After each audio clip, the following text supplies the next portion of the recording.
Good morning, Guardians. Briar Rabbit here, and today we are infected.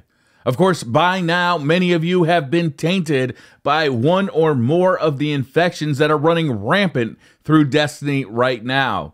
For those still pure, let's break down what we know.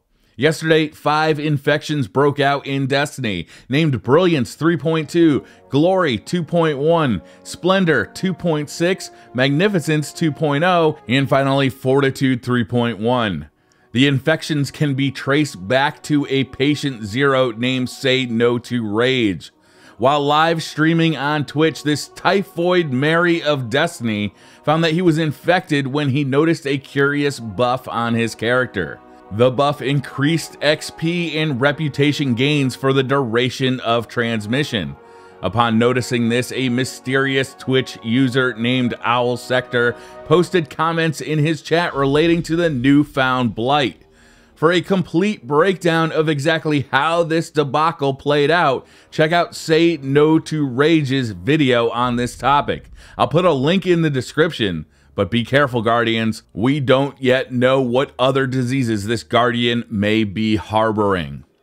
When players investigated this mysterious Twitch user Owl Sector, they found that he had a link to a website in his profile.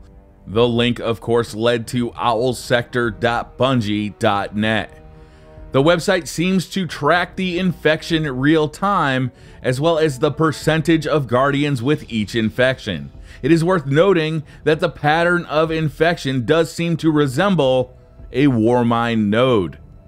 Owl Sector records are also being unlocked as the infections spread. Here under Brilliance 3.2, you can find a log from members of the Owl Sector team. Glory 2.1 includes communiques between Ikora Ray and the Owl Sector. Splendor 2.6 displays a log of conversations about the infections between the Vanguard mentors. Magnificence 2.0 is a log of a researcher tasked with finding the origin of these infections. And finally, Fortitude includes transmissions from a member of Owl Sector in charge of quarantining infected Guardians.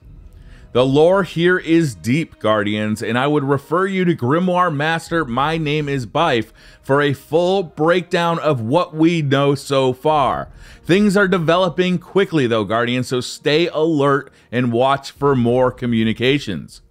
If you have been skillful enough or lucky enough to avoid transmissions so far, refer to this Reddit post by Shutdown924 on how to avoid corruption. In it, he details that the infection can be transferred between Guardians in the following ways. However, warning, based on his speech patterns, the Vanguard suspects he may already be tainted. Enter a PvP match, public match or private match, and pick up orbs from a teammate infected by at least one buff, preferably all 5, then kill an enemy. You will receive the buffs the teammate had and only those buffs. You getting the buffs will appear in the kill feed, then you can see them on your character screen. You can then complete the match or leave and will retain the buffs either way. After the match is over, the buffs you have received may be locked and you may not receive any additional buffs on that character. There have been both reports of people being able to and unable to get additional buffs. Buffs are separate per character, not per account. Having them on one character will not automatically transfer them to another character.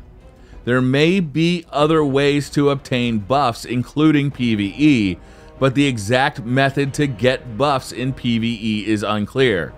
The bonus experience from having one buff versus having all 5 buffs does not seem to be different.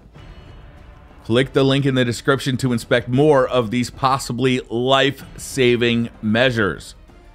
While we don't yet know its origin, there are investigators deep in the archives of Clovis Bray trying to find a source and a cure. Guardians, it is imperative that we resist this corruption.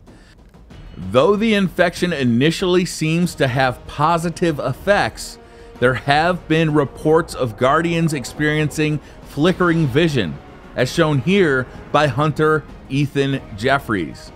It is unclear at this point what long-term exposure could do to Earth's last defending force. Stay vigilant, Guardians. Avoid travel if possible. Stay out of the Crucible, as it seems to be the main vector of infection. In unrelated news, Lord Saladin is expected to return from his most recent trip to Old Russia with good news about the further retreat of the Fallen. Update at 6.